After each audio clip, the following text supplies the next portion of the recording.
जब हम यीशु के बारे में पढ़ते हैं, जब हम न्यू टेस्टामेंट को पढ़ते हैं, when we read about the life of Jesus, तब हम ये देखते हैं कि कैसे उसने दाखरस को बनाया पानी से। हम पढ़ते हैं कि 4 दिनों का मुर्दा उससे जिंदा किया। हम ये देखते हैं कि मछली में से उसने सिक्के निकाले। हम ये देखते हैं कि कैसे प्रभु ने एक शब्द से एक पूरी सेना को एक आदमी में से निकाल दिया। हम उसके उस अनॉइंटिंग को, हम उसकी ताकत को हम देख पाते हैं। पर विश्वास कीजिए, so many people want power but not the presence। आज बहुत सारे लोगों को वही सामर्थ्य चाहिए, बट बहुत कम लोग होते हैं जो ये समझ पाते हैं कि हमें पावर से ज्यादा उसकी प्रेजेंस की नीड है। आप जानते हैं यीशु इतने सारे चमत्कार करते थे, पर जानते हैं इससे भी खूबसूरत बात क्या है? जब उसे गालियां पड़ती थी वो चुप रहता था, जब उसे धमकियां मिलती थी वो शांत रहता था। आप जानते हैं एक सच्ची ताकत बीमार को चंगा करने में नहीं, सहन करके दिखाई जाती है। कभी आपने सोचा वो कितना स्ट्रॉन्ग था? वो कितना स्ट्रॉन्ग था? आप कहेंगे होगा ना, वो खुदा था। आप क्यों भूल जाते हैं? खुदा वो अंदर से था, बाहर से वो इंसान था। उसकी बॉडी में भी फीलिंग्स थी, भावनाएं थी। वो कितना स्ट्रॉन्ग था। वो ऑफेंड नहीं होता था इजी, वो ऑफेंड कभी होता नहीं था। वो इतना स्ट्रॉन्ग था। आज मैं आपसे पूछना चाहता हूं, ऐसी जिंदगियां कहां हैं आज? ऐसी लाइफ्स कहां हैं आज? अंडरस्टैंड कीजिए, समझिए। जिंदगी में बहुत चमत्कार चाहिए, लेकिन एक दिन आपको रियलाइज होगा कि इनसाइड की लाइफ बाहर के मिरेकल से ज्यादा इंपॉर्टेंट है। अब कई लोगों को देखिए, शादियां होने के बाद लड़ाई झगड़े, पार्टनरशिप के बाद लड़ाई झगड़े। कई सारे जो लोग हैं आपस में बन नहीं पाते। रीजन क्या है? प्रॉब्लम ये थोड़ी है कि चमत्कार नहीं हो रहा है, प्रॉब्लम ये है आप एडजस्ट नहीं कर पा रहे हैं। क्यों एडजस्ट नहीं कर पा रहे हैं? क्योंकि आप अंदर से टूटे हुए व्यक्ति नहीं हैं, आप बड़े कठोर हैं, मजबूत हैं। आप इतने मजबूत कि खुदा ने याकूब से कहा, तू मुझसे जीता है भाई, मैं तुझे ब्रेक करने में कामयाब नहीं हो पाया। देखा आपने, परमेश्वर ने याकूब से क्या कहा? तूने मुझसे लड़ाई जीती है। कुछ लोग इतने स्ट्रांग होते हैं, इतने स्ट्रांग कि प्रभु ने बदल ही नहीं पाता। वो इतने स्ट्रांग होते हैं। मैं कुछ समझाना चाहता हूं आपको, क्योंकि मैं आज दानियल की शेरों की मांस के बारे में बात नहीं करना चाहता। मैं कुछ और दिखाना चाहता हूं कि देखो इस भाई की जिंदगी में खूबसूरत बात थी। अगर ये चीज हमारे अंदर आ जाए, हम कितनी शांति, हम कितनी भलाई और भरपूरियां और हम अपनी ब्रेक थ्रू को देख सकते हैं। प्लीज मैं आपसे रिक्वेस्ट करता हूं, आज के वर्ड को पर्सनली लीजिए। ऐसे बैठिए कि हर शब्द प्रभु आज मुझसे बात करेगा। आमीन। आइए सब सामने देखिए, बड़े ध्यान से सुनिए। बाइबल कहती है एक व्यक्ति था, उसका नाम था दानियल। परमेश्वर का वचन यह नहीं कहता है कि जब से उसने अपने प्रति विरोध देखा तब उसने 3 बार प्रार्थना करना स्टार्ट किया। बाइबल कहती है 3 बार प्रार्थना करना दिन में उसकी रीति थी।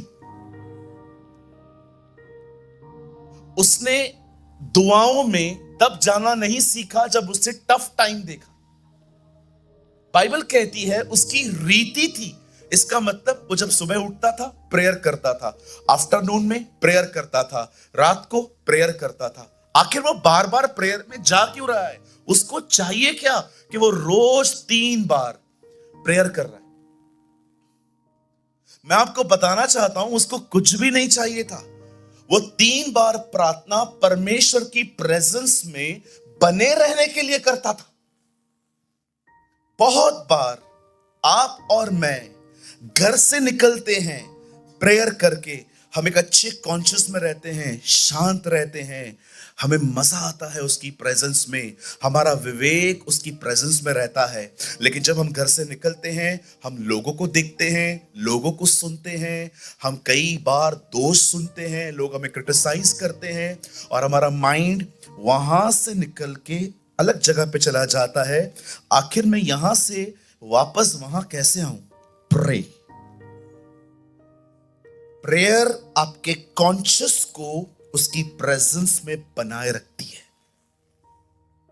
ही नेवर प्रे कि उसको कार और बंगला चाहिए था, ही नेवर प्रे कि उसको बहुत कुछ चाहिए था। वो परमेश्वर की उपस्थिति में बने रहने के लिए दुआ करता था। हाउ मेनी ऑफ यू आप प्रेयर सिर्फ इसलिए करते? मैं बहुतों से पूछ सकता हूं आज, मुझे पता है मुझे क्या जवाब मिलेगा। अगर मैं आज आपसे पूछूं प्रार्थना क्या है, आप कहेंगे प्रार्थना परमेश्वर से मांगना है। एक्सपेक्टेड, पता था मुझे। बहुतों के लिए प्रेयर ये है। अगर प्रार्थना प्रभु से मांगना है तो मेरा सवाल का जवाब दो, निवेदन का मतलब क्या? निवेदन का मतलब क्या है? पौल कहता है प्रार्थना, निवेदन, विनती, धन्यवाद के सम्मुख दी जाए। अगर प्रेयर का मतलब मांगना है, अंकल बताइए ना, तो निवेदन का मतलब क्या हुआ? बताइए। अगर निवेदन और प्रार्थना सेम है तो विनती का मतलब क्या है फिर? क्या है इसका मतलब? निवेदन का मतलब पता है क्या होता है? गौरव इधर आइए। जस्ट अंडरस्टैंड, ये समझिए, ये गवर्नमेंट ऑफिसर है। मैंने आपको कुछ काम दिया था, आपने पर किया नहीं है। अब देखो मैं निवेदन करता हूं, सर वो काम कर दीजिए ना मेरा। मैं फाइल रख के गया था, आपने टच भी नहीं किया। इसको कहते हैं निवेदन। और अभी इसके बाद भी वो नहीं सुनता है, तीसरी बार आया हूं, सर रिक्वेस्ट। इसे कहते हैं विनती।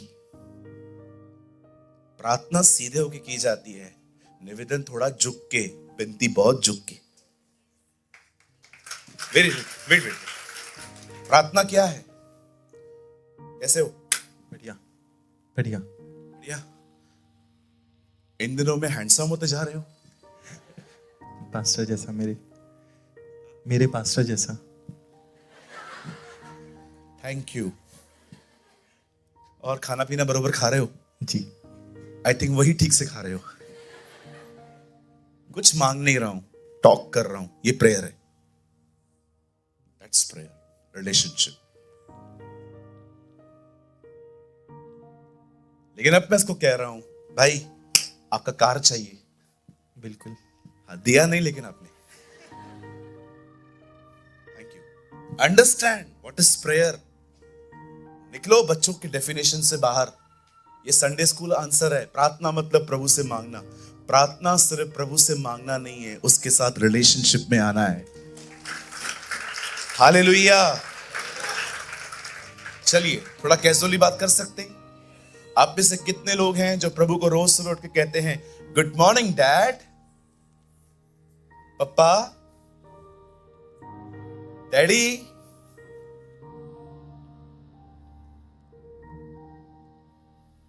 मैंने रिसेंटली एक प्रेयर सुनी, उसमें बहन प्रभु को कह रही थी, अन्ना, बड़े भाई। Wow what a prayer.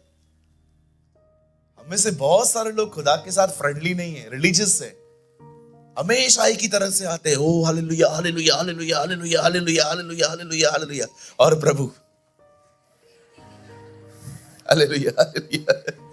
वो उसको भी पता है भी टेप रिकॉर्डर बजेगा, अभी आएगा वही रोबोट। देखा होगा आपने, बचपन में हम लोग कुछ खिलौने लेके आते थे, चाबी होती थी, उसको भरते थे, quack quack quack quack quack quack, वो आता था। प्रभु को भी पता है, अभी आया ना 50 बार हाले, 49 नहीं बोलेगा, पूरा 50 बोलेगा आगे। उसके बाद धन्यवाद धन्यवाद धन्यवाद धन्यवाद धन्यवाद, यीशु भी ऊपर, धन्यवाद धन्यवाद। अरे छोड़ो रिलीजियस, उसके सामने बेटा बन के आओ, बेटी बन के आओ। देखो परमेश्वर ने हमसे कैसा प्रेम किया कि हम उसकी संतान कहलाएं, और हम हैं भी। अरे आराम से आओ, उससे बात करो। आप जानते हैं हम कौन हैं? आपको पता है आपको खुदा ने क्या दर्जा दिया है? आइए मुझे ये बोलने दीजिए। आप जानते हो आप कौन हैं? एक दिन विदेश से दो लोग भारत में आए। उन्होंने दो बच्चों को सिग्नल पर भीख मांगता हुआ देखा। उन्हें बड़ा तरस आया और उन्होंने गवर्नमेंट को एक लेटर लिखा, क्या इन अनाथ बच्चों को जो सड़क पे भीख मांग रहे हैं, क्या हमें ये बच्चे मिल सकते हैं? हम वादा करते हैं हम इन बच्चों की केयर करेंगे। गवर्नमेंट ने उनको कह दिया, हाँ ले जाओ। अब बच्चे जो बचपन से ही भीख मांगते आ रहे थे, मांग के खाते थे बेचारे, उनके कॉन्शियस में आ गया था भीख मांगना, उनकी बॉडी लैंग्वेज बन गई थी भीख मांगना। और अब वो एक बहुत बड़े घर में चले गए। और जानते होता क्या था? बच्चे उस घर में जाके भी कुछ मांगते नहीं थे, किसी चीज को टच नहीं करते थे, बैठे रहते थे। एक दिन माँ बाप ने उनके सामने बैठ के उनकी काउंसलिंग की। उन्होंने कहा, सुनो, अब तुम हमारे बच्चे हो, हम तुम्हारे माँ बाप हैं, किसी भी चीज से हिचकिचाओ मत, सब कुछ तुम्हारा है, जो चाहिए खाओ, जो चाहिए पियो। मैं बिलीव करता हूं हम सब आत्मिक तरीके से कंगाल थे, हम सब अनाथ थे। एक दिन वो हमारे जिंदगी में आया, उसने हमें अडॉप्ट किया। अब हम एक नए परिवार में हैं, अब हम एक नई फैमिली में हैं। अब वो ये नहीं कहता है कि तुम चुपचाप रहो, अब वो आपको कहता है मांगो, ढूंढो, खटखटाओ। मैं आप में से हर एक को कहना चाहता हूं, पतरस कहता है हम पर दया नहीं हुई थी, परंतु अब हम पर दया हुई है। हम उसकी संतान हैं, हम उसके राजदारी। We are the family of royal family. हम एक ऐसे परिवार के हैं। मैं आपको सच कहता हूं, आपको घमंड होना चाहिए इस चीज पे कि यीशु मेरा प्रभु है।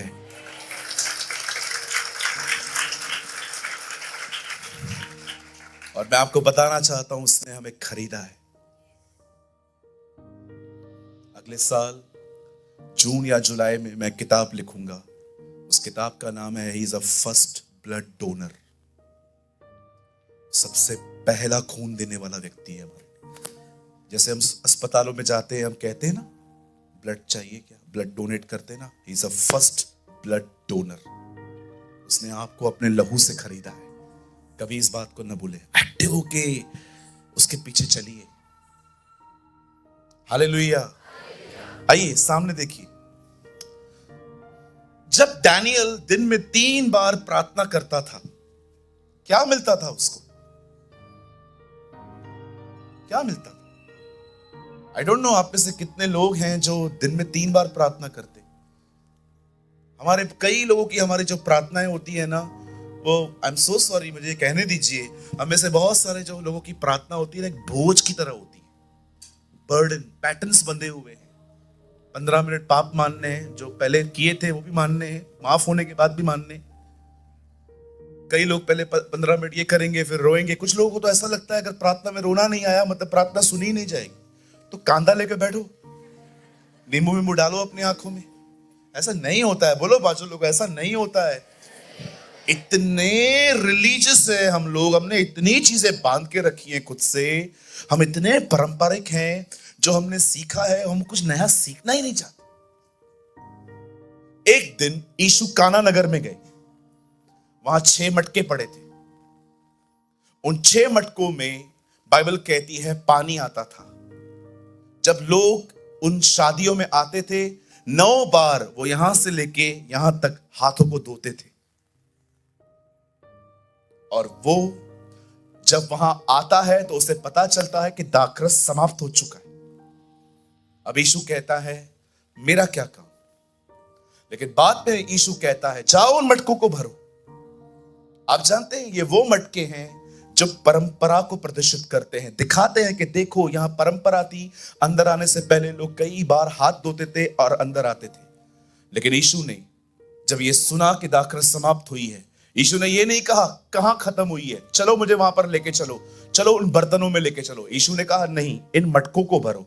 प्रभु इन मटकों में दाखरस नहीं चाहिए, ये मटके पानी से भरने के लिए हैं। लिखा है वहां पर शुद्ध होने की प्रथा से वो वहां पर पड़े हुए थे। प्रभु ने कहा वहां पानी भरो। आप जानते हैं उन्हीं पानी को उसने दाखरस बनाया। जब परंपरा खत्म होती है, जब पानी वो नीचे उतरता है, तब पवित्र आत्मा की भरपूरी आती है। याद रखिए, बिलीव। कहिए पास वाले को परंपरा नहीं चाहिए, कहिए नया दाखरस, नई मशकें। पुरानी दाखरस नई मशकों में नहीं भरी जाती। Hallelujah. How many you understand? पुराने रीति रिवाज छोड़ो। 50-50 बार हालेलुया बोलना बंद करो। कितने लोगों ने प्रभु का वचन पढ़ा? यीशु मसीह एक जगह पे आए, वो खड़े हुए और उन्होंने कहा धन्य हैं वे जो मन के दीन हैं। हालेलुया।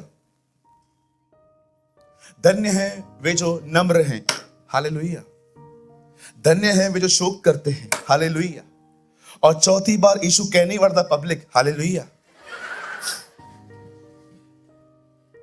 यहां देखिए पास्टर, हालेलुया बोलना गलत है।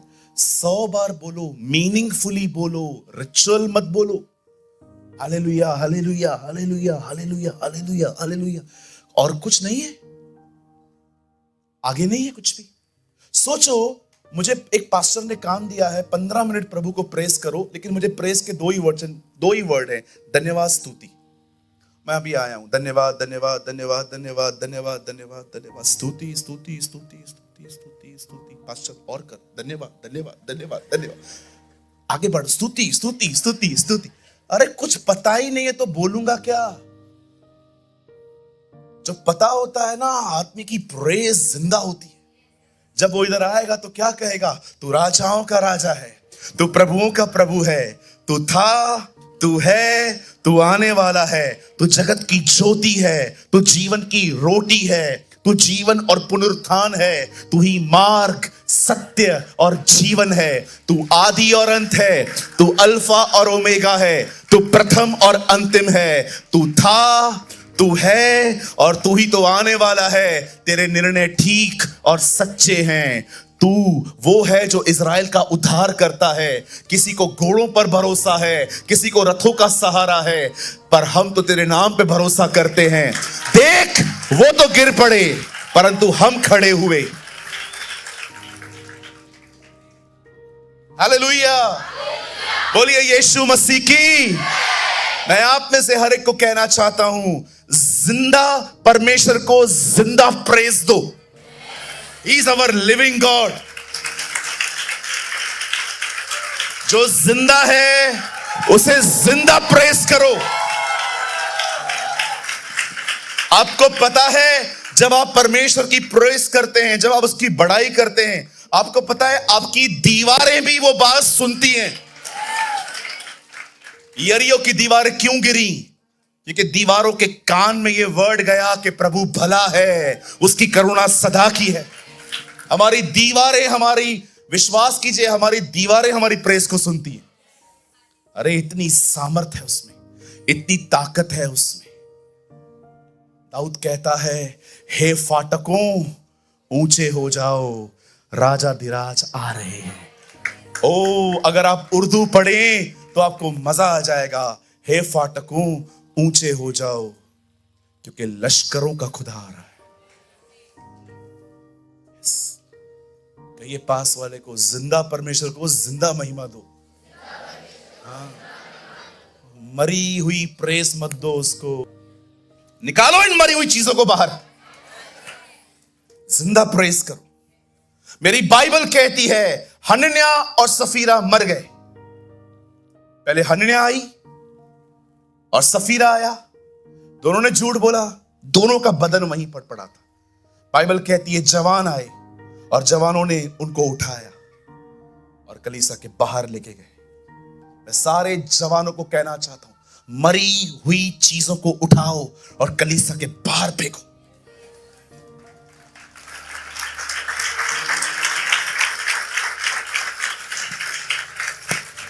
हर मरी हुई चीज को उठाओ और कलीसिया के बाहर फेंको। हर परंपरा को उठाओ और बाहर फेंको। मरी हुई चीजें नहीं चाहिए, मरा हुआ धन्यवाद नहीं चाहिए, मरी हुई प्रेस नहीं चाहिए उसको। वो जिंदा है, उसको जिंदा प्रेस दो। Don't just say thanks, you should feel thanks. सिर्फ धन्यवाद दो मत, धन्यवाद महसूस भी करो। दाऊद कहता है, हे मेरे मन यहोवा को धन्य कह और उसके किसी उपकार को न भूल। आपकी प्रेस मात्र शब्दों से नहीं, उसे याद करते करते, उसके उपकारों को याद करते करते आनी चाहिए। हालेलुया।